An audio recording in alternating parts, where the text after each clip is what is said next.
Floribert Chebeya pour lui dire qu'il y avait possibilité pour lui d'être reçu par l'IG dans l'après-midi.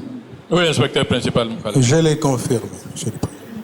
L'IG avait marqué son accord de principe d'organiser le rendez-vous pour que lui reçoive M. Chebeya. J'ai appelé le directeur de protocole pour lui demander l'emploi du temps de l'IG.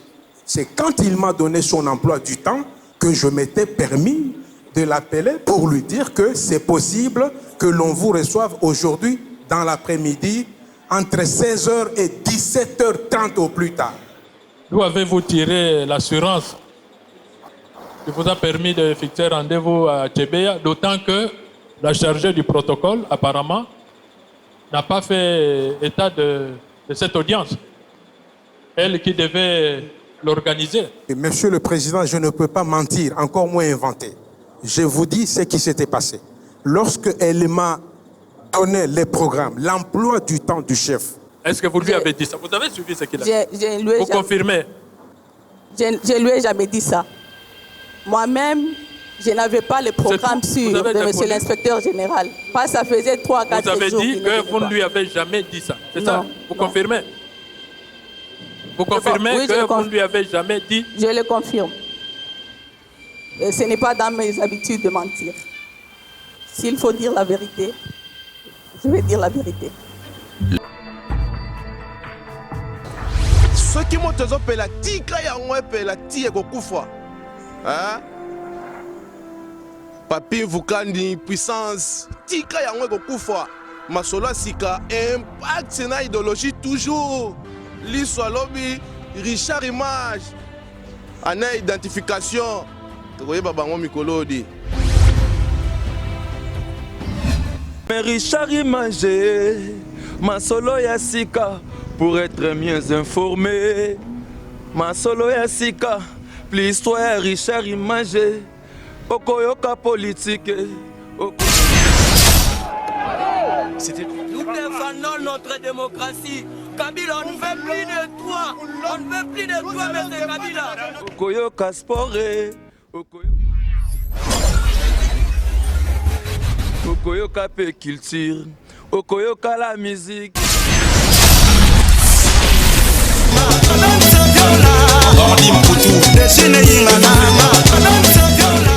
Okoyoka nyasa pour être bien informé.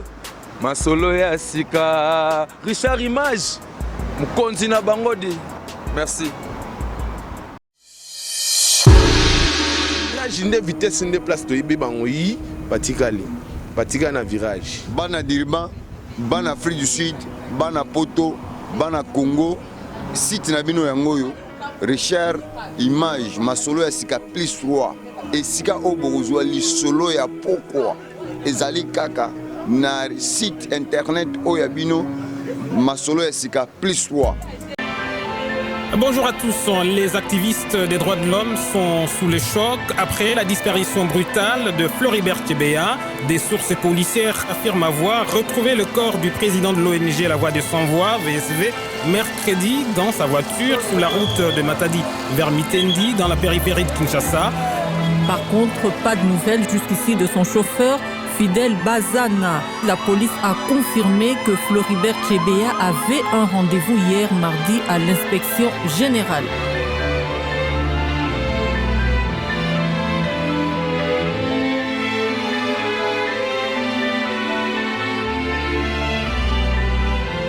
Telle une traînée de poudre, les réactions se multiplient en République démocratique du Congo et dans le monde. Floribert Chebeya était un militant des droits de l'homme courageux et respecté. Président de l'ONG La Voix des Sans Voix, il représentait un symbole de résistance à tous les régimes qui se sont succédés au Congo et dont il n'avait cessé de dénoncer les atteintes aux droits et aux libertés de la personne humaine. Son cadavre est retrouvé dans sa voiture à 30 km de Kinshasa. Selon la version de la police, il aurait succombé à un malaise lors d'un rapport sexuel, mais personne n'y croit vraiment. La famille de Floribert et les ONG congolaises dénoncent un assassinat politique. Les services de la police sont mis en cause au plus haut niveau de l'État. La communauté internationale, de son côté, s'inquiète de la tendance croissante au harcèlement et à l'intimidation des défenseurs des droits de l'homme, des journalistes et des opposants politiques en République démocratique du Congo. Quelques jours avant sa mort, Floribert Chebeya dressait un bilan dramatique de la situation au Congo. Il menaçait de perturber les fêtes du 50e anniversaire de l'indépendance. Des propos qui avaient indisposé le pouvoir. Que cherche-t-on à fêter aujourd'hui? 50 ans de maturité politique, de prospérité économique ou de bonheur pour le peuple de la République démocratique du Congo? En réalité, la République démocratique du Congo n'a vécu que des cauchemars pendant 50 années de sa souveraineté nationale. La situation générale est alarmante en République démocratique du Congo, que ce soit dans le domaine des droits humains, sur le plan socio-économique, sur le plan de la gouvernance politique et économique, sur le plan humanitaire, alors que la population congolaise continue à croupir dans la misère. Au chef de l'État, Excellence, Monsieur le Président de la République démocratique du Congo, chef de l'État, commandant suprême des forces armées. Grand pays au cœur de l'Afrique, la République démocratique du Congo a connu depuis son indépendance une histoire tumultueuse.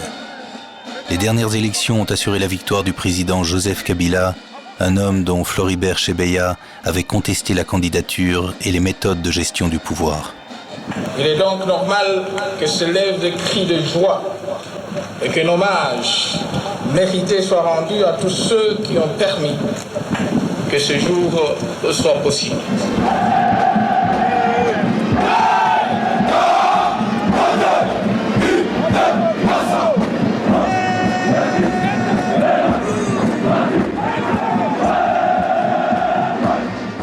Véritable enjeu de reconnaissance internationale, les célébrations du 50e anniversaire de l'indépendance sont désormais entachées par la mort de Floribert et les nombreuses mobilisations populaires qu'elle entraîne.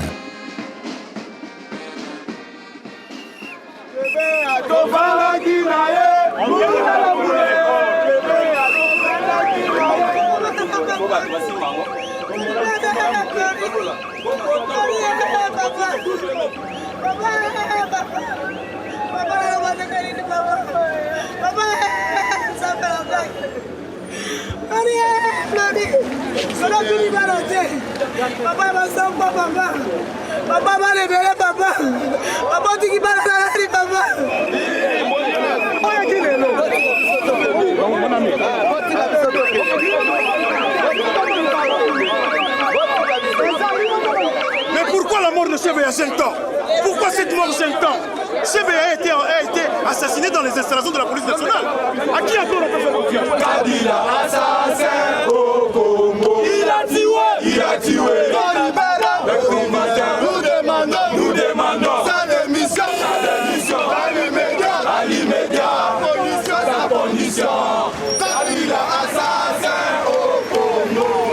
Kabila assassin au Congo. Il a tué.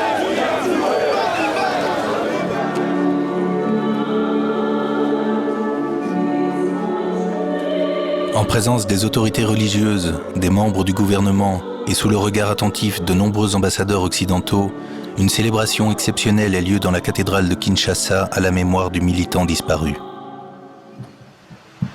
Aujourd'hui, celui que nous pleurons était la voix des sans-voix. Oui, la mort de Chebeya a parlé, la mort de Floribert parle, la mort de Floribert parlera. La mort de Floribert nous dit, voilà ce qu'il ne faut plus jamais faire. Il nous parle, il nous rappelle, il dit, vous pensiez que j'étais mort, mais voilà, vous comprenez maintenant qu'il ne faut jamais tuer. Et il y aura toujours des Floribert aussi longtemps que l'homme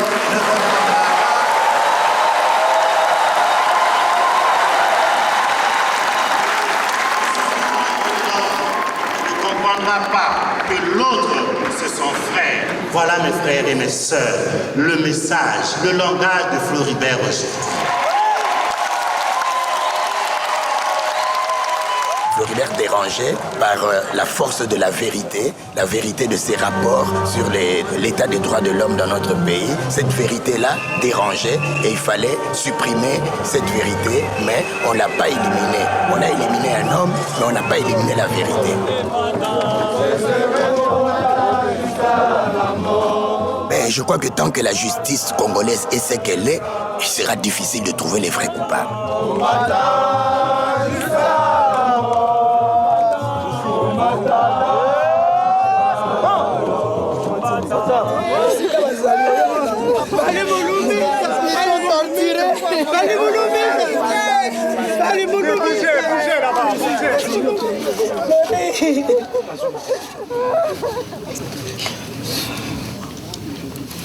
Floribert, même si tu es parti, mais je suis fière de toi. Mais souviens-toi que tu as laissé des enfants. Flori, je t'aime et je t'aimerai toujours. Je sais aussi que tes enfants t'aimeront toujours. Souviens-toi de moi. Je t'aime. Je t'aime.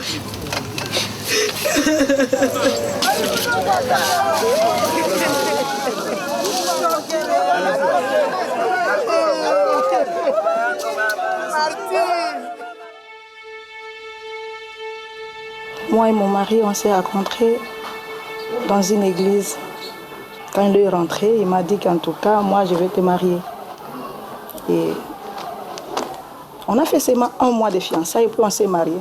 C'est quelqu'un que Dieu a choisi pour moi, c'est quelqu'un que Dieu avait choisi pour que puisse le servir dans le droit de l'homme. Floribert a donné sa vie vraiment pour son travail. Je peux dire 98%, c'était vraiment pour son travail. Et les 2%, c'était pour la famille.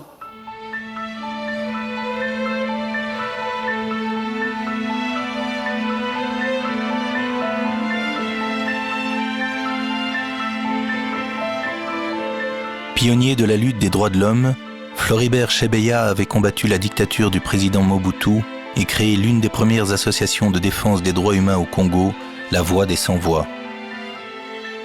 Depuis, il n'avait cessé de jouer un rôle prédominant au sein de la société civile congolaise, luttant sans relâche pour son idéal. La reconnaissance de son travail et de son courage lui a valu de prestigieux prix internationaux. La Voix des Sans-Voix pour les droits de l'homme, en fait, l'idée remonte vers les années 1983 pour commencer à sensibiliser l'opinion nationale et internationale sur les questions des droits humains. Donc nous avons pris des risques énormes pendant quelques 7 ans de travail en clandestinité. Il n'y a pas de droits de l'homme sans justice, c'est ça la réalité que nous vivons en République démocratique du Congo, où il y a une justice des plus forts contre les plus faibles. Au sommaire ce matin, les activistes des droits de l'homme, bouleversés par l'assassinat de Floribert Chebeya, l'un des leurs, demandent au président Joseph Kabila Kabange de faire quelque chose pour débusquer et punir l'assassin à quelque niveau de responsabilité où il se trouve. Donc c'était un homme important pour la protection de la démocratie et des droits de l'homme en RDC. Donc sa mort est très inquiétante pour nous. Nous avons réitéré notre disponibilité, comme d'autres ambassades, à apporter notre appui pour que l'enquête puisse déboucher sur cette vérité. Une demande des droits de l'homme sur l'évolution de l'enquête dans l'affaire Chebeya. Ils estiment que ça piétine et ils voudraient qu'une commission d'enquête indépendante et internationale soit mise sur pied. Qu'est-ce que le gouvernement congolais réserve comme suite à cette demande? Alors, je ne sais pas si dans l'esprit des ONG, indépendante, ça veut dire non congolaise. C'est-à-dire que nous, Congolais, serions à ce point crétins qu'il serait impossible d'imaginer une enquête indépendante menée par la justice congolaise. C'est une insulte à notre pays. Nous ne l'acceptons pas. C'est la police qui a assassiné, c'est l'appareil d'État qui a assassiné Floribert. Et c'est même cet appareil qui va aussi faire les enquêtes. Moi, je ne crois pas qu'il sortira de bonnes choses là-bas.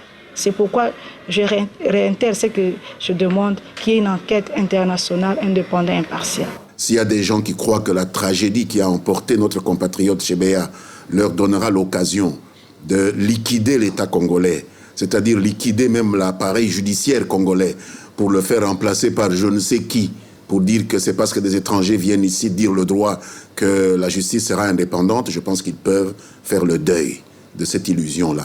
Le chef de l'État a informé les membres du Conseil de l'enquête judiciaire ouverte à l'Office du procureur général de la République en vue de déterminer les circonstances exactes de cette mort.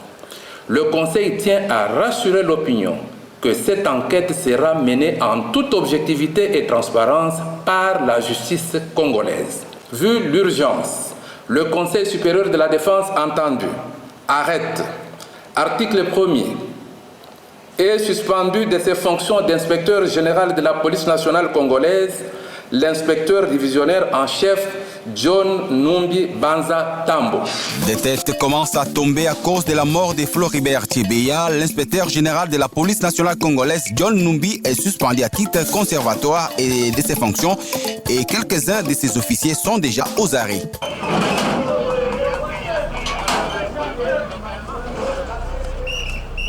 Cinq mois plus tard, le procès Chebeya s'ouvre devant la cour militaire de Kinshasa. 8 policiers arrêtés peu après l'assassinat sont inculpés. 5 d'entre eux sont présents au tribunal, les autres sont en fuite à l'étranger. Les prévenus sont accusés d'avoir attiré Floribert Chebeya dans un guet-apens au quartier général de la police afin de l'y assassiner. Ils auraient ensuite abandonné son corps dans sa voiture, dans la périphérie de Kinshasa, en tentant de camoufler sa mort par une macabre mise en scène sexuelle.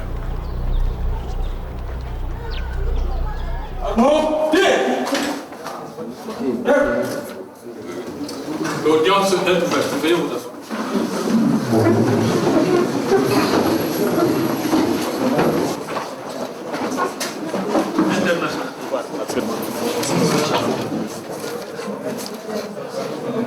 Votre profession d'abord? Profession? Je suis policier. Le grade dans la police? Inspecteur principal. Vous avez déjà été condamné? Pas encore. Principal inculpé, le colonel Moukalai est le patron des services spéciaux au sein de la police nationale. C'est lui qui avait organisé le rendez-vous de Floribert Chebeya avec le général John Numbi à l'inspection générale de la police. C'est le dernier endroit où Floribert Chebeya et son chauffeur Fidel Bazana auraient été vus vivants.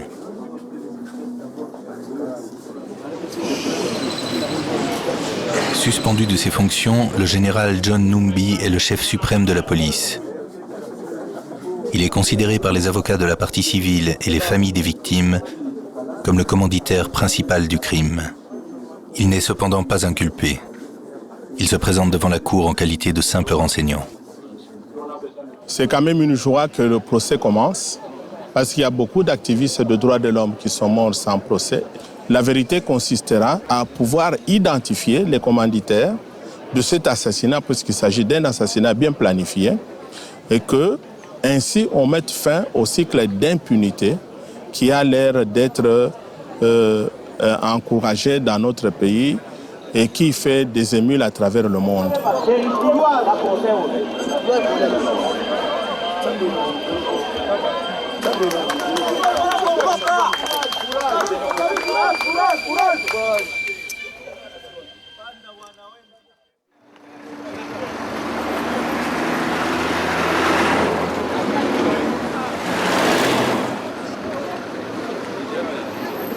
Prison centrale de Makala. C'est ici que sont détenus les prévenus et c'est dorénavant ici que va se dérouler le procès des officiers de police. Les prévenus sont inculpés de terrorisme, association de malfaiteurs et assassinat. Ils risquent la peine de mort. 3 d'entre eux sont en fuite à l'étranger. Parmi eux, celui qui est considéré comme l'exécuteur de Floribert Chebeya, le major Christian Ngoy Kenga Kenga, commandant du corps d'élite de la police. Les familles et les ONG des droits de l'homme attendent beaucoup de ce procès, d'autant plus que le corps du chauffeur de Floribert est toujours introuvable.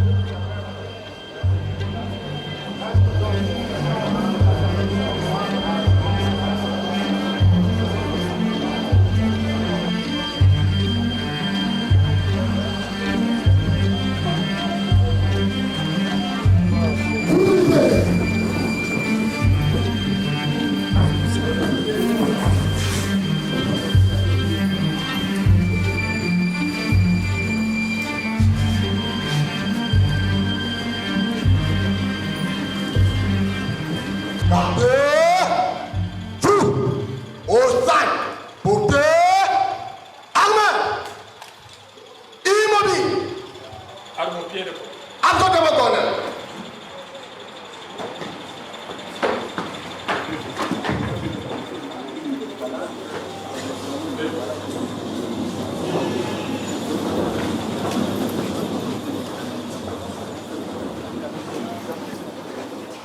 du général John Numbi, le colonel Mukalai est considéré comme le coordinateur de l'assassinat de Floribert Chebeya. Il est également accusé d'avoir, avec son équipe, interféré dans l'enquête, saisi les preuves, empêché les investigations. Vous avez, le matin du 1er juin, demandé à M. Chebeya de venir à un rendez-vous avec l'inspecteur général. Affirmatif. Après qu'il se soit présenté à l'inspection générale, il semble n'avoir plus été vu nulle part. D'abord, il a été retrouvé mort le lendemain et sur son corps, on a relevé des traces de violence. Vous ne pensez pas? Il a probablement été arrêté aussitôt lorsqu'il s'est présenté à l'inspection générale, arrêté, torturé, et que probablement la mort s'en est suivie. Qu'en dites-vous? Monsieur le Président, ça c'est peut-être une fiction. Hein? Mais quant à dire que M. Tchébé avait été arrêté, ça c'est quelque chose qui m'échappe. Je ne peux pas... Les coups, les lésions, le stress, et tout le reste. Je ne peux pas le savoir, encore moins le confirmer, parce qu'il fallait être là, voir ce qui est en train de se passer pour arriver à une telle conclusion. Mais moi, je ne l'ai pas vu. Inspecteur Georges Kitongwa, que dites-vous de cela? Tout ce qui s'est fait avant ou pendant sa mort, je n'en sais rien. Donc, je n'en sais rien du tout de tout ce qui s'est passé. Je n'en sais rien. Voici ma réponse. Que ce soit Bazan, que ce soit Tchébé, tous les deux. Je n'ai jamais rencontré qui que ce soit. Je ne les connaissais pas et je ne les connais pas. Je n'ai pas été à l'inspection générale à cette date-là. Comment saurais-je quelque chose qui s'est passé à mon insu et à mon absence? Je ne sais rien. Namona été, nayoka été, nayebi été. Namona même pas photo ici ba liaison en ezali ata mokolo moko te. Inspecteur principal, vous pouvez regagner vos places.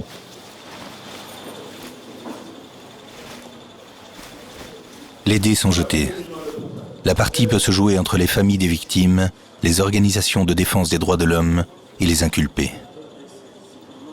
Monsieur le Premier Président, bâtonnier Jean-Joseph Mukendi wa Mulumba, avocat près la Cour suprême de justice, pour la veuve Chebeya et ses enfants. Conjointement avec Maître Matingu, avocat au barreau de Kinshasa-Gombe. C'est un procès exceptionnel. Il va mobiliser pendant 8 mois un nombre impressionnant d'avocats. Une quarantaine pour la partie civile, une quinzaine pour les accusés.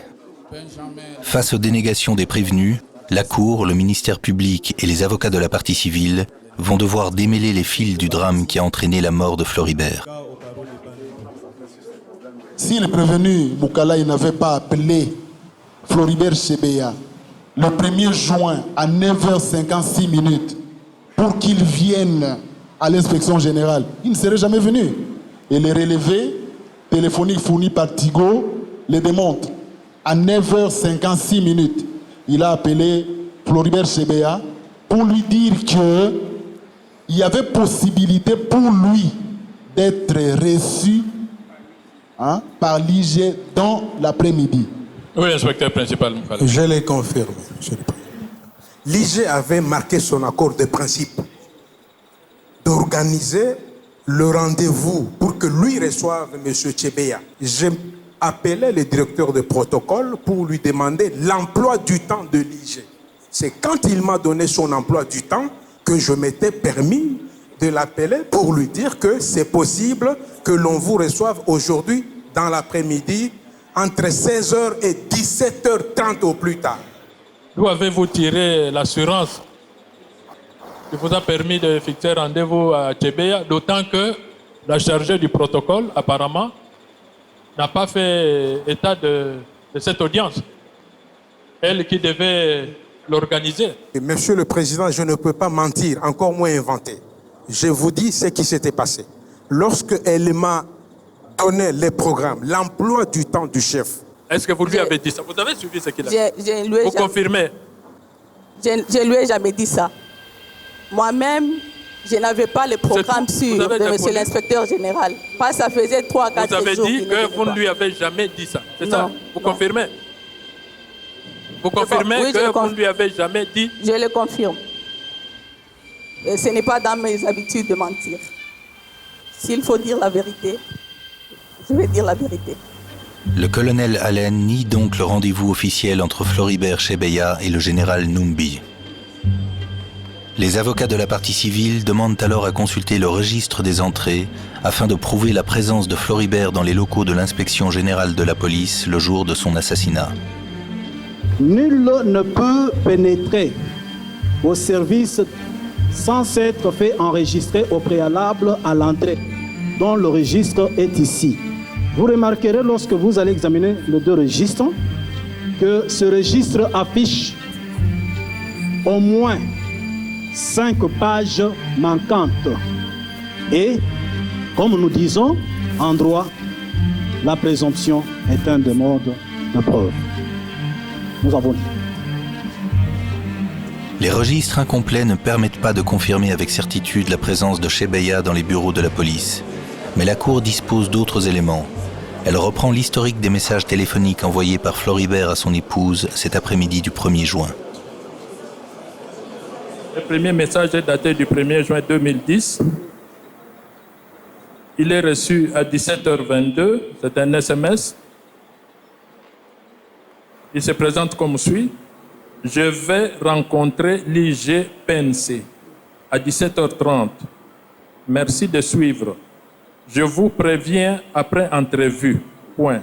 Signé Floribert. Le second est reçu à 19h46. Il est libellé comme suit. Je n'ai pas pu rencontrer l'IG. Je crois qu'il est retenu quelque part. Je vais à l'IPEN. Ce message n'est pas signé. Troisième message, du 1er juin 2010, à la même heure, 19h46. Il est libellé comme suit. Je te rappelle dès que je me dégage. Ce message non plus n'est pas signé. Floribert m'avait parlé qu'il a un rendez-vous avec John Numbi. Arrivé là-bas, il m'a appelé. On s'est parlé au téléphone. À 16h56, Floribert me dit « Ma femme, je suis devant le bureau de John Numbi. Bientôt, il va me recevoir à 17h30. » Quand je suis rentrée à la maison, vers 19h, je me suis dit, Floribert m'avait demandé de suivre. Comme je n'avais pas des unités dans mon téléphone, j'ai pris le téléphone de ma fille et j'ai envoyé le message à Floribert pour qu'il puisse me dire si, là où il était, si c'était bien passé. Et quand j'ai envoyé le message, on m'a répondu. La façon d'écrire, donc ce n'était pas Floribert. Je me suis dit, ça, ce n'est pas mon mari. Parce que nous avons notre façon d'écrire dans notre maison, dans notre foyer. Si je vois le SMS qui est écrit par Floribert, j'ai dit, ça, c'est mon mari. Et si lui aussi voit, il dit, ça, c'est ma femme. Le soir même du rendez-vous, le chauffeur qui accompagnait Floribert Chebeya disparaît également. Depuis, sa famille est sans nouvelles de lui. Maman Nid, la femme de M. Floribert, qui m'a appelé pour me demander aussi est-ce qu'il y a Fidèle déjà rentré. Moi, j'ai dit non, il y a un problème. Alors qu'il me dira qu'il était sorti avec papa Floribert pour répondre à une invitation de l'inspecteur M. John Numbi. Il n'est pas rentré. Jusqu'à avoir l'information qu'on a trouvé un corps vers Mitendi dans une voiture. C'était ça. Ce n'était pas le corps? Non, ce n'était pas le corps des fidèles, mais c'était le corps de Chebeya. Lui qui n'a jamais conduit. Lui ne conduisait jamais. La cour et les avocats descendent sur les lieux où l'on a découvert le corps de Floribert Chebeya dans le quartier de Mitendi, à 30 km de Kinshasa. Ils viennent y auditionner les premiers témoins et les experts de la police scientifique. On a vu la voiture Mazda de couleur grise, stationnée comme ça, de couleur grise. On a essayé de regarder. Bon, on voit le monsieur. Derrière, le set du derrière, bien allongé là, c'est comme s'il dormait là. Le pantalon un peu retiré de sa hanche. Le pénis qui était... La tirette était ouverte. La tirette était ouverte. Le pénis couché de sa cuisse de sa cuisse droite. Quelques minutes après, on a vu la police scientifique qui est venue. Ah, par là, j'ai décroché. Nous avons découvert un corps sans vie. Il y avait des indices éparpillés dans le véhicule. Parmi ces indices, il y avait les postaches, ce qu'on appelle ici les faux ongles. Il y avait aussi préservatif, capote manipulée, sans sperme. C'est ça, capote là. Il y avait aussi une plaquette d'Avigra utilisée. Et il y avait encore une boîte de capotes, de 3 capotes à l'intérieur. Maintenant, c'était le moment de l'examen du corps. Les corps étaient déjà rigides. C'est-à-dire, quand le corps est rigide, c'est tout le corps qui est rigide. Mais ici, nous avons constaté que les coups, il y avait un mouvement irrégulier du cou. C'est-à-dire, les coups tournaient dans tous les sens, ce qui est anormal.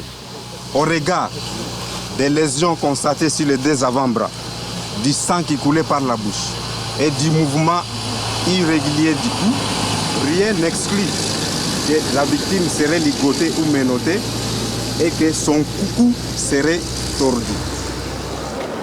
Qu'est-ce que vous avez obtenu comme information de la part de la population? Oui, des gens qui habitent dans les environs. Vous dites que, selon la population, il y a eu 2 véhicules, des jeeps avec la voiture.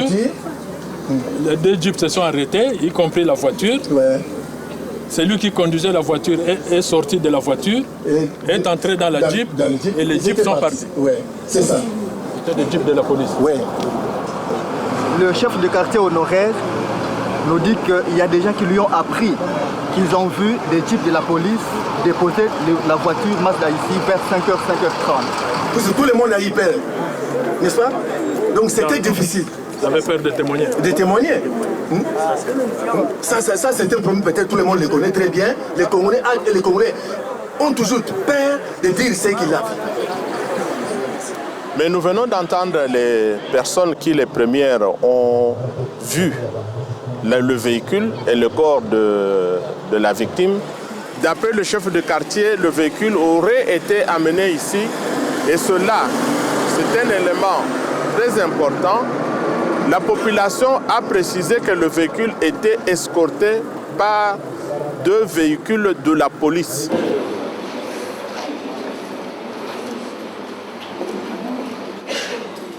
Le général Oleko, commandant de la police de Kinshasa, est convoqué par la cour. Il doit s'expliquer sur le communiqué qu'il s'était empressé de diffuser sur tous les médias le jour de la mort de Floribert. Car contrairement au constat dressé par la police scientifique, ce communiqué annonçait officiellement la découverte d'un corps sans trace visible de violence. Les ONG et la famille soupçonnent le général Oleko d'avoir falsifié la vérité pour protéger les autorités, au nom de la raison d'État. Vous avez le communiqué qui est devant vous, n'est-ce pas? Si nous pouvons le parcourir. Nos agents sont descendus sur les lieux et ont trouvé effectivement un cadavre d'un homme sans aucune trace visible de violence. Je dis visible de violence. Généralement, les corps sans vie s'accompagnent des blessures béantes ou des hématomes. À ce moment-là, on voit qu'il y a visiblement trace de violence à ce stade. Lorsque ces signes visibles n'apparaissent pas, cette mention est démise. Les enquêtes sont ouvertes pour permettre de connaître avec certitude, exactitude, les circonstances qui ont concouru à cette mort. C'est ça qui est personnel. ce qui est une note de l'état-major personnel, dire que, oui, c'est vrai, nous avons constaté, on nous dit, on a vu, mais voilà ce que nous disons. L'enquête, c'est aussi l'expert, c'est aussi la police scientifique, c'est aussi les autopsies, c'est aussi le ministère public, c'est encore ici, en pleine audience, nous sommes dans les enquêtes, mais tout le temps nous sommes en enquête. C'est pour ça que la Cour et le ministère public tiennent à savoir cette mention d'absence de traces de visite de violence. Est-ce que vous ne vous êtes pas précipité pour rédiger un communiqué de presse? Ce n'est pas moi, l'individu qui rédige. C'est un service qui fait le travail. Le responsable, c'est vous. Pouvez-vous aujourd'hui assumer? C'est mon état-major. Et j'en suis le commandant. Et que par conséquent, je l'ai signé. C'est moi le commandant. C'est pourquoi j'ai dit, oui, l'ensemble de ce qui est dans les communiqués, pour moi, j'assume comme commandant. Mais l'ensemble, pas les mots isolés. Oui. Il faut assumer l'ensemble parce que vous avez signé l'ensemble.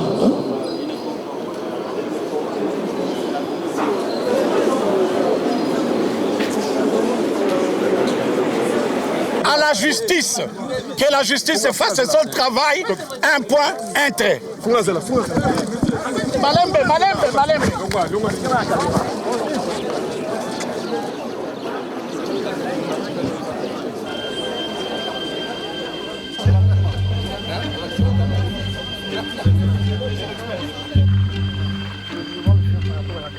Les relevés téléphoniques et les explications des experts permettent de situer de manière précise les lieux de communication et les déplacements des différents protagonistes lors des heures fatidiques.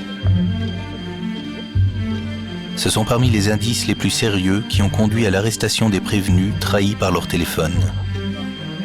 La Cour examine plus particulièrement les appels téléphoniques entre le colonel Moukalay et le major Christian Ngoy, toujours en fuite à l'étranger. Pour le moment, je suis couvert par les secteurs 1 des centenaires. C'est celle-ci qui a le signal le plus fort. Celui qui est en fuite, Christian Ngoy, il a appelé et on a vu ces appels téléphoniques suivre le trajet du crime, le chemin du crime. Les appels ont commencé à partir de l'inspection de l'antenne qui prend en charge les appels qui sont émis dans les environs de l'inspection de la police. On a vu les traces dans les quartiers donc, périphériques de Kinshasa pour atterrir finalement à des heures tardives aux environs de lieux proches de là où la voiture a été découverte. On a vu le dernier appel, qui est celui qu'on peut considérer comme le présumé meurtrier, a émis aux environs de 23h03 et c'est dans le quartier où habite et très proche du colonel Moukalay. Nous avons estimé que lorsqu'il avait tout terminé, il est arrivé chez le colonel Moukalay, comme c'était une heure tardive, il a appelé pour qu'on ouvre la porte pour aller lui faire le rapport.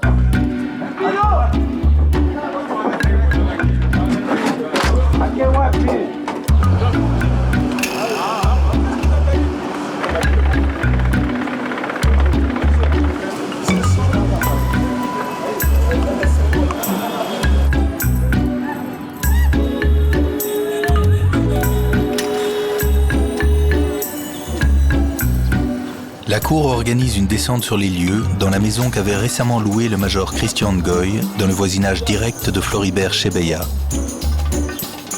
Le major Ngoy était le commandant du redouté bataillon Simba, cette unité d'intervention spéciale de la police que Floribert avait à plusieurs reprises déjà accusé de violation des droits de l'homme.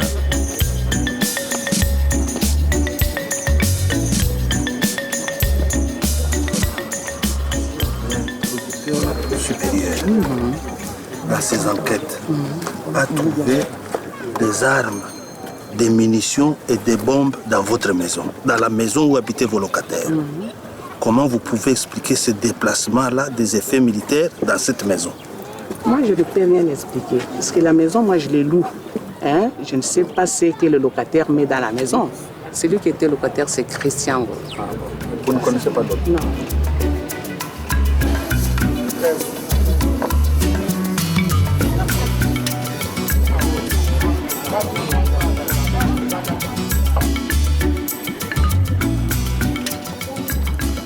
Présentement, nous sommes dans la résidence du fameux major du bataillon Simba. Le bataillon qui avait tué au Bas-Congo et le bataillon qui a toujours tué dans cette ville de Kinshasa. Donc, c'est à 4 mètres, à 4 maisons de la résidence du défunt Floribert Chebeya. Donc, les messieurs étaient venus s'installer ici pour épier le mouvement de Floribert Chebeya. Donc, c'est ce qui prouve que c'était vraiment un acte prémédité. Donc, l'assassinat de Floribert Chebeya était un acte planifié. Qu'est-ce qu'on a retrouvé dans sa maison? Des armes, beaucoup des armes, avec des sachets qui ont étouffé les gens et des fils pour tuer les gens. On a trouvé des choses là-bas. Voire même le plan de notre maison ici. Et là, on a précisé nommément la chambre où dort Floribert, la chambre des enfants, et là où restent ici dehors, là où restent nos chiens. C'est lui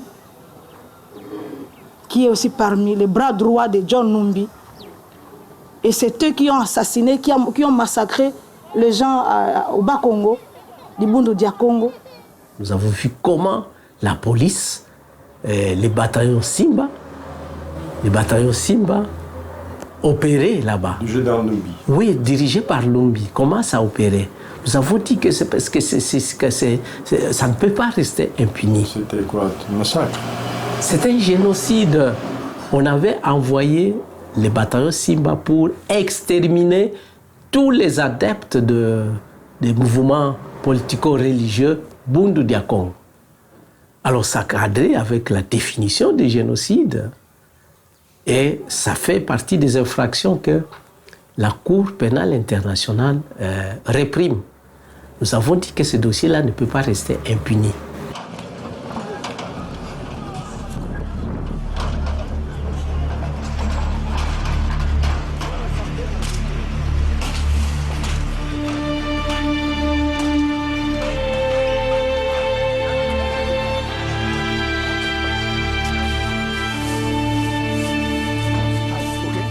La veille de sa mort, Floribert s'apprêtait à déposer un dossier devant la CPI, la Cour pénale internationale de La Haye. Il comptait y dénoncer la répression violente opérée par le bataillon Simba lors de la révolte d'un mouvement politico-religieux Bundu Dia Congo. Pour les avocats des victimes, il s'agit d'un des principaux mobiles de son assassinat.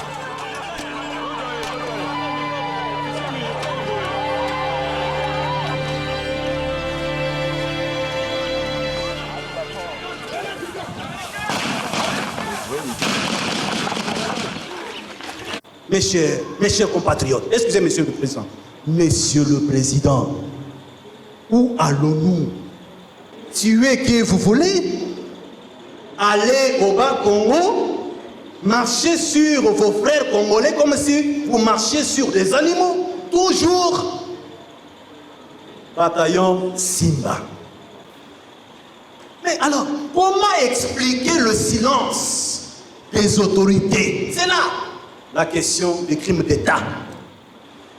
Mes chers compatriotes, excusez Monsieur le Président, ne tuez pas les défenseurs des droits de l'homme. Aujourd'hui, vous avez les faveurs. Le demain, vous ne le savez pas.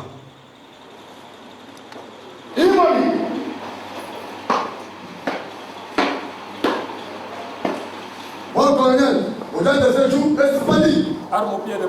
Attendez mon colonel.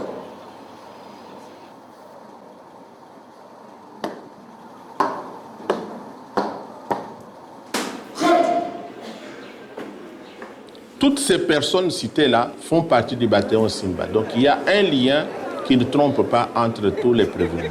De sorte qu'il y a donc une trame entre eux, ils se connaissent, ils sont tous pratiquement tous des services des renseignements spéciaux de la police. Et donc c'est dans un même service qui est donc très structuré, dont les ordres sont donnés directement par le général John Numbi et exécutés. Le parquet a démontré ici que tout ce qui a été fait était prémédité, même plus de 2 mois avant. Mais est-ce que vous pensez que cela puisse être fait sans que le numéro 1 de la police ne soit informé? D'autant plus que Christian Ngoy et Moukalai, ce sont vraiment des hommes de confiance du général John Numbi. Donc nous pensons que John Numbi devrait aussi répondre de ses actes dans ce dossier ici. Nous allons faire toutes les pressions pour que, quelle que soit l'issue de ce procès, John Numbi aussi puisse répondre de ses actes. Ça, c'est certain.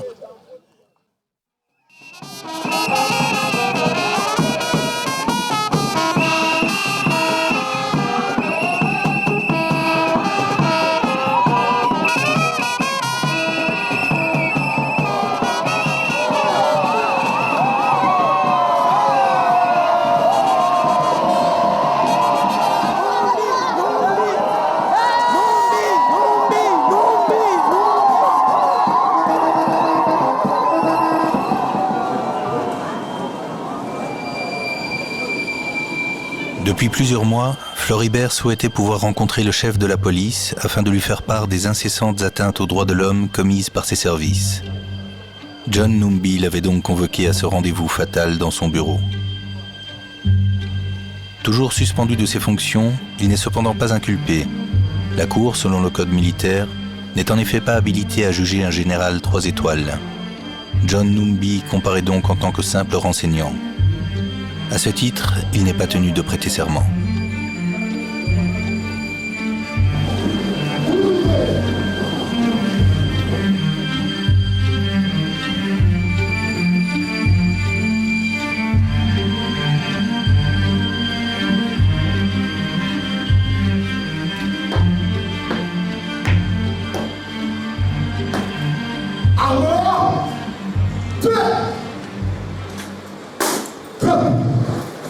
Mettez de préférence devant moi. Nom au poste nom. Numbi Banza Tambo John. Inspecteur divisionnaire en chef. C'est ça le grade. Inspecteur divisionnaire en chef, bien sûr. Oui, monsieur le président. La Cour vous a appelé devant la barre en qualité de renseignant. Monsieur le bâtonnier, gardez votre place. Soyez assis. Soyez assis. Oui. Monsieur le Premier Président, Monsieur de la Cour, avant que vous ne puissiez passer à l'audition éventuelle, les parties civiles ont des reproches sur la personne que vous avez appelée telle que vous venez de l'identifier, parce que de par le dossier, cette personne a été entendue comme suspect. Les parties civiles ont déposé des plaintes très formelles et nous n'avons pas encore eu connaissance que ces plaintes aient été classées. Toutes ces plaintes ont été examinées et après leur examen, le parquet a estimé que les seuls prévenus qu'il fallait renvoyer par devant votre cour sont ceux-là. Je vous pose la question suivante. Pour l'assistante, pour le commun des mortels. Qu'est-ce que vous voulez? Que l'inspecteur divisionnaire soit entendu, qualité de renseignant, et qu'il ait l'occasion de répondre à tout ce que vous êtes en train de soulever, ou que vous puissiez exiger qu'il soit entendu en qualité de prévenu. Entendu, mais la qualité, c'est la qualité qui nous divise. C'est la qualité. En tant que prévenu, pour compléter l'instruction menée par le parquet. Les choses, je crois, paraissent claires. Vous demandez à ce qu'il soit entendu, non comme renseignant, mais comme prévenu. Nonobstant ces reproches, la Cour estime que le renseignant sera néanmoins entendu. À tout hasard, elle le rappelle qu'elle n'a pas le pouvoir de transformer un renseignant en prévenu. Monsieur l'inspecteur général, veuillez revenir à la barre.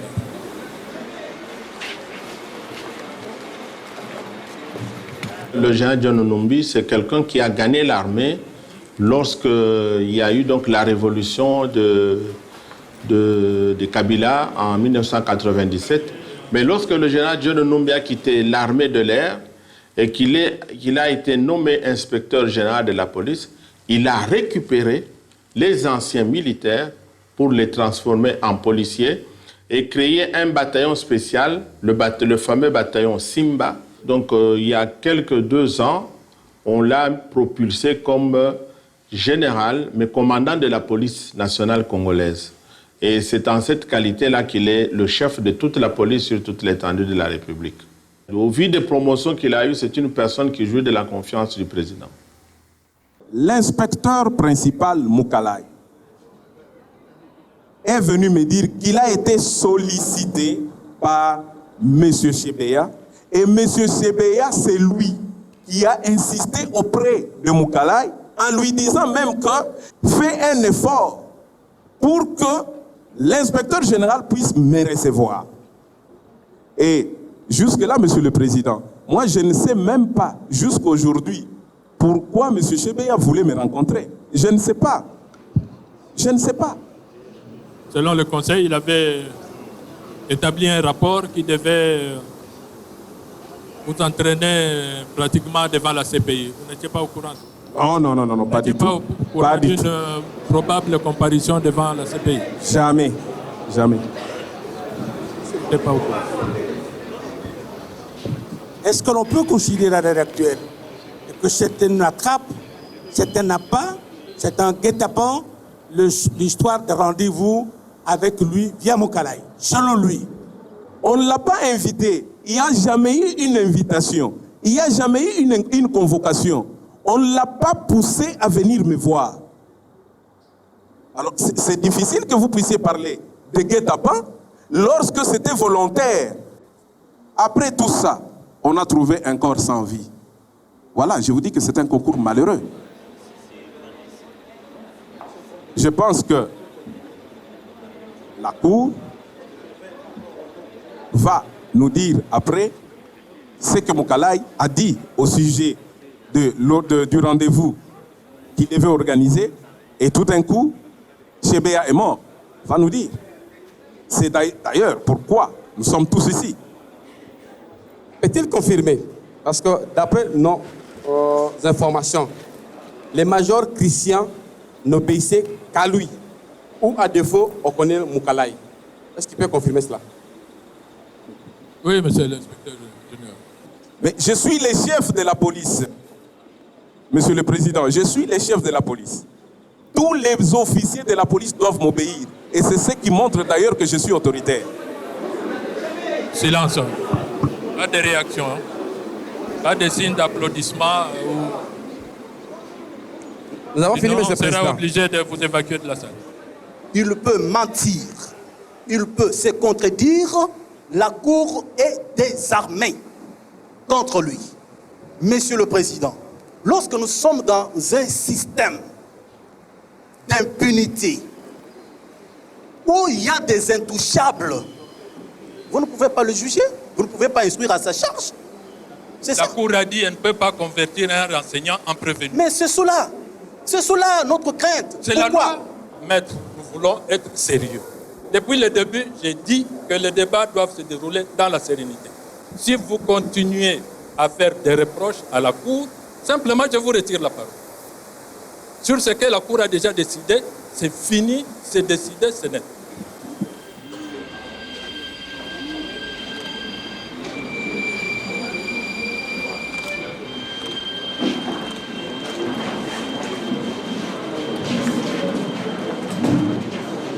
C'est une véritable chape de plomb que l'on essaie de faire tomber aujourd'hui sur le procès. Que le chef de la police, dont on a vu que c'était un homme d'autorité, vienne nous expliquer qu'il ne sait rien de cette affaire, alors que 2 personnes, et pas des moindres, des défenseurs des droits de l'homme connus et reconnus, ont été tués alors qu'ils étaient entre les mains de sa police, c'est parfaitement invraisemblable et c'est surtout insupportable pour les familles des victimes. On ne va rien faire à John Numbi, bientôt il va reprendre ses fonctions. Et puis on ne peut pas désarmer les Simba, les Berry, les DGRS. Donc ils sont forts, parce qu'ils ont le pouvoir. qu'est-ce que nous autres, on a à faire? Parce que mon mari n'a été qu'un témoin gênant. Et la famille, moi et mes enfants, nous sommes encore des témoins gênants.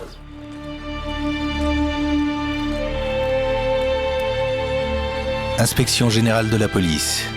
C'est ici que pour la dernière fois, Floribert Chebeya et son chauffeur Fidel Bazana auraient été vus en vie par un témoin inopiné, le Camerounais Gomer Martel, arrêté par la police pour escroquerie. Le 31, j'ai été écroué. Alors, on me conduit à l'IGPNC. On nous conduit donc vers les locaux, dans les bureaux là où travaille le colonel. À distance, je l'ai aperçu au téléphone. Aperçu qui? Le colonel Daniel Moukalai. Je l'ai aperçu au téléphone. Lorsque nous avancions vers lui, c'est là où j'aperçois deux personnes. Les deux personnes que j'aperçois, je reconnais l'une d'elles, qui était M. Floribert Chebeya. Il avait la main droite sur l'escalier qui monte vers le haut. Il avait la main droite posée là. Et celui qui était à côté de lui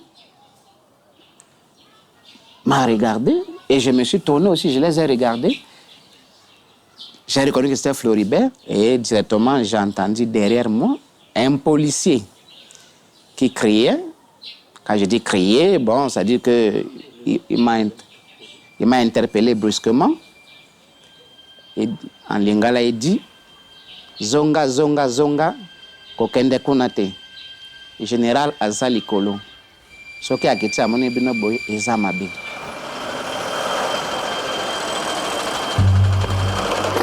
La cour organise une confrontation dans les locaux de la police entre le colonel Moukalai et le témoin Gomer Martel afin de démêler leurs témoignages contradictoires.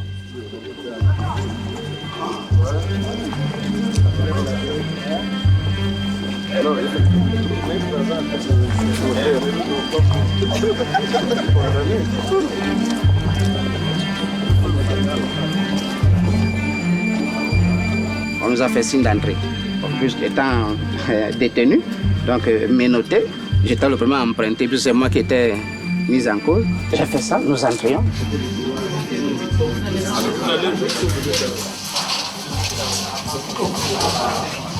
Chebeya était ici, la main comme ça, la main droite ici.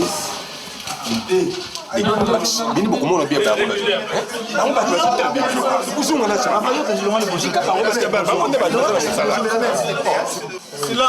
il y avait quelqu'un auprès de lui qui était debout là. Quand moi j'arrive, je me pointe de ce côté. Chebeya a fait ça, il regarde. Moi aussi, je fais ça, je regarde. Voyant mon état, j'étais trop sale, dégueulasse, menotté. J'ai vu qu'on s'est vu dans les yeux. J'ai eu honte qui me voit dans cet état et le policier criait derrière moi Zonga, zonga, général Azali Kolo. On m'a repris et puis on a fait ceci, on est rentré. La question de la présence du général Numbi à l'inspection générale le jour de la mort de Chebeya sera souvent posée par la partie civile. Elle ne sera pourtant jamais élucidée. Il dit avoir vu Chebeya tenir là-bas. Monsieur le Président, c'est un menteur. Aucune personne, visiteur soit-elle, ne peut traîner dans les couloirs. Ce qui fait que si monsieur là était là, comme lui le prétendait, la garde n'allait pas tolérer ça. La garde n'allait pas tolérer. Pourquoi c'est seulement lui qui l'a vu et personne d'autre ne l'a vu? Y a-t-il vraiment une raison toute particulière pour que M. Gomer puisse inventer la présence de M. Chebeya dans les locaux de la police, notamment à cet endroit ici? C'est purement et simple. Monsieur est en train de venger contre moi, disant qu'il fait partie d'un réseau qui est fort. Mais ce qui lui est arrivé, en tout cas, il ne va pas pardonner. Il est en train de venger et il se tape toujours la poitrine de nous avoir eu, de nous avoir humiliés. Parce qu'il venge. Moi, je n'ai jamais été ici. Je n'ai jamais été. Je ne connais rien de ce bâtiment. Avec comment je peux inventer tout ça? Selon lui, j'invente par rapport à quoi? Mais comment quelqu'un qui n'a jamais été ici, hein, qui n'a jamais été là, peut comme ça imaginer qu'il y a une balustrade, il y a un escalier qui monte, qu'il avait dit avant même de venir. Monsieur le Président, le monsieur que vous voyez ici, qu'on le veuille ou pas, je vous informe, c'est un c'est un délinquant de grand chemin.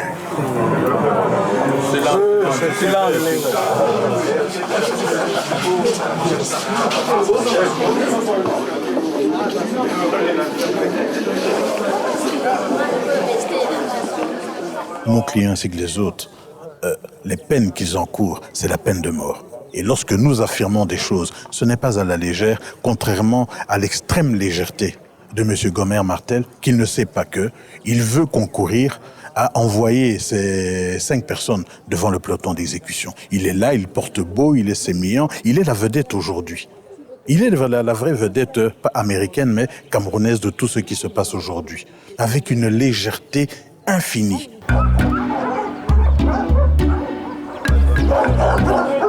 À l'arrière du bâtiment de l'inspection générale, les avocats sont intrigués par le chenil de la brigade canine.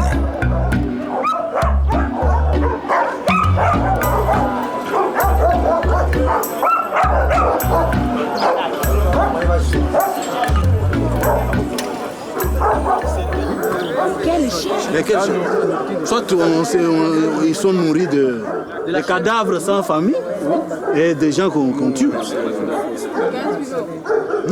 C'est trop ça. Les chiens sont là, on ne sait pas de quoi ils se nourrissent. Nous savons que notre État est dans l'impossibilité de nourrir correctement les fonctionnaires.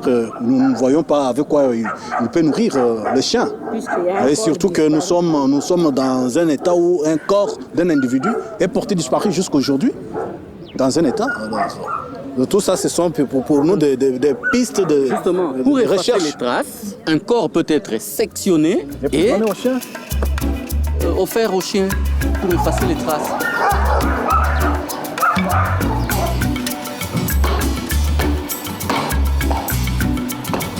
Mon colonel, la procédure sont rangées pour vous rendre l'honneur.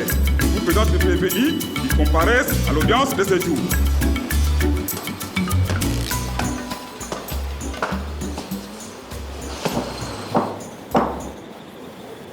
L'audience est reprise. Nouvelle audience. La Cour examine les messages téléphoniques échangés entre le major Christian Ngoy et le colonel Moukalai le jour de l'assassinat de Chebeya. Nous avons eu le téléphone portable du prévenu Moukalai. On avait sorti les SMS que contenait son téléphone. J'ai lu le pré-rapport tel qu'il a été écrit par le conseil spécial du chef de l'État en matière de sécurité. Par le major Ngoy Christian, entre parenthèses, commandant bataillon Simba. Bonjour mon colonel. Le nom du monsieur des droits de l'homme, Chebeya Floribert. Téléphone 089 39 867. Merci. Deuxième SMS, libellé comme suit. Mimi Mouze, Nikona Challenger, na Petit Jacques, na subiri mipango kutoka kwenu, Paul Mouze. Je n'ai jamais vu ces messages-là, comment toujours... Vous ne les avez pas reçus sur votre portable? Je ne l'ai jamais vu. Non, reçu sur votre portable. Bon, si je l'avais reçu, je dois l'avoir vu. Est-ce que ce n'est pas par erreur que ce message-là est tombé dans mon numéro? Parce que c'est quelque chose que je n'ai jamais vu. On me fait toujours parler de ce message que je ne connais pas. Je n'ai jamais vu ce message-là. Oui, je ne l'ai jamais lu. Oui, mais je pose la question. On prend du papier comme ça avec des écrits qu'on me présente. Mon téléphone à moi, celui qui avait été saisi, je ne l'ai jamais, je ne l'ai plus revu.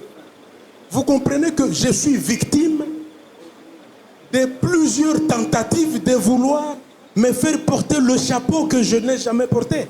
C'est ça le cas de ce message ici. Pour besoin de la gestion de l'opinion publique, pour des agendas que les autres savent, l'on a tendance à vouloir me faire porter le chapeau. C'est ce que moi je ne comprends pas. De toutes les façons, ce sont des choses qu'on me fait dire. Moi, je voudrais qu'on me les prouve. Sinon, je n'ai rien vu. Je n'ai rien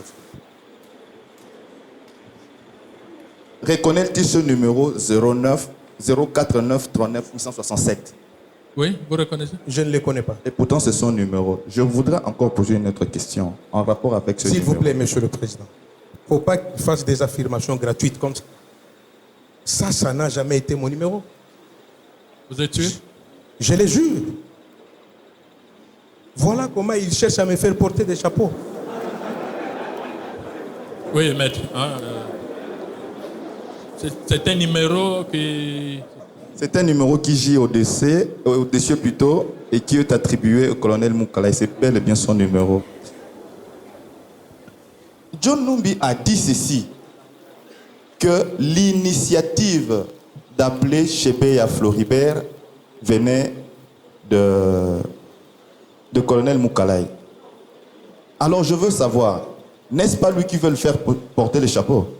Vous voulez chercher ceux qui veulent lui faire porter le chapeau? C'est aussi une moyen de trouver la montrer vérité. qu'il a commis les faits pour lesquels il a poursuivi. C'est pas moi qui l'ai dit. Ce serait plus utile à la cour. Parce qu'il a l'impression que tout retombe sur lui. Oui, prévenu Moukalaï. Monsieur le Président, les conseillers spéciaux... Qui veut vous faire porter le chapeau? Je crois que cette question, il faut la poser à ces gens-là qui veulent me porter ce chapeau.